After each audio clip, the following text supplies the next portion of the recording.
By the spring of 1918, Europe was exhausted.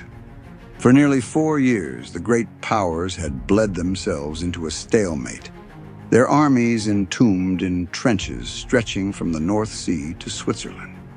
Industrial age warfare, machine guns, barbed wire, high-explosive artillery, and poison gas had transformed the Western Front into a grinding war of attrition, casualties mounted by the millions, and yet the lines scarcely moved. What was once expected to be a brief conflict had devolved into a relentless meat grinder with no end in sight. In March of 1918, Germany launched its massive spring offensive, driving deep toward Paris in a final bid to break the deadlock before American forces could fully arrive. French and British units, drained by years of fighting, were pushed back under the weight of the assault. For the first time, the Allied line trembled. It was at this critical moment that the United States entered the war in earnest. Although American arms had seen combat since the Revolution, the nation had never fought a modern, industrialized war against a peer power on foreign soil. And for the first time, the United States Marine Corps would fight as a dedicated infantry force, side by side with the great armies of the world, rather than as small detachments or shipboard security. That crucible was Belleau Wood.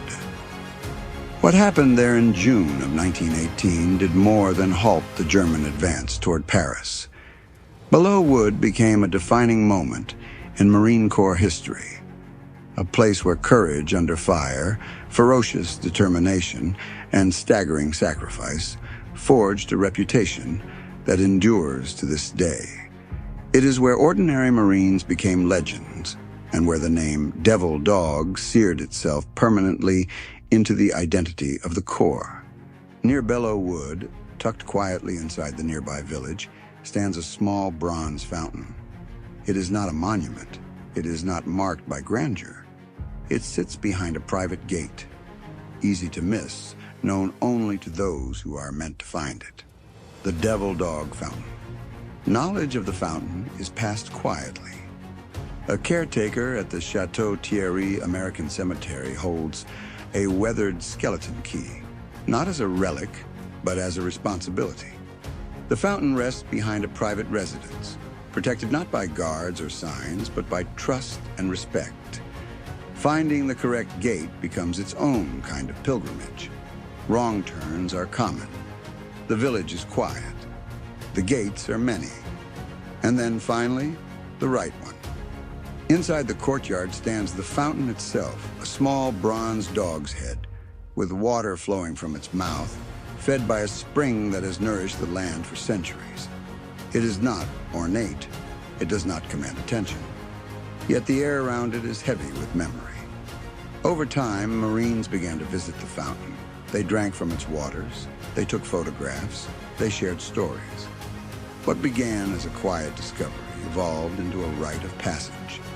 Re-enlistments, promotions, retirements. For many Marines, drinking from the fountain became the final step after walking the battlefield, the moment when personal service and collective history converge. The Devil Dog Fountain was never part of the battlefield. Marines in 1918 never fought there. Its meaning was not forged in combat, but in remembrance, in ritual, in reverence. This is how sacred spaces are born, not through design, but through devotion. True power does not always come from rank or recognition.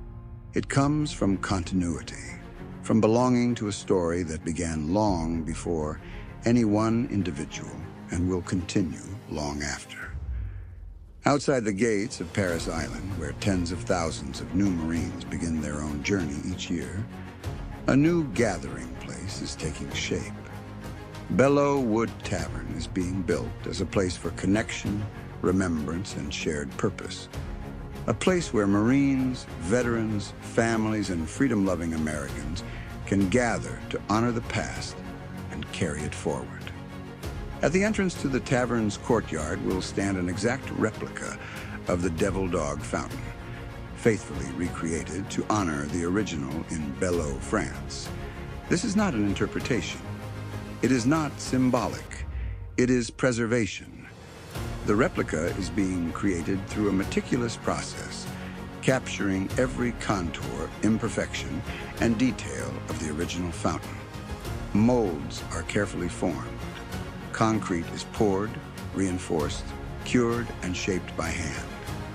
This is not mass production. It is craftsmanship. The intent is simple. When a Marine stands before it, the experience should feel the same. When complete, the fountain will stand where new Marines take their first steps into the Corps, and veterans return to remember who they have always been. It will flow with the same spirit that runs through Belleau, a reminder that what began in the wheat fields of France continues today. Some traditions should not fade. They should flow forever.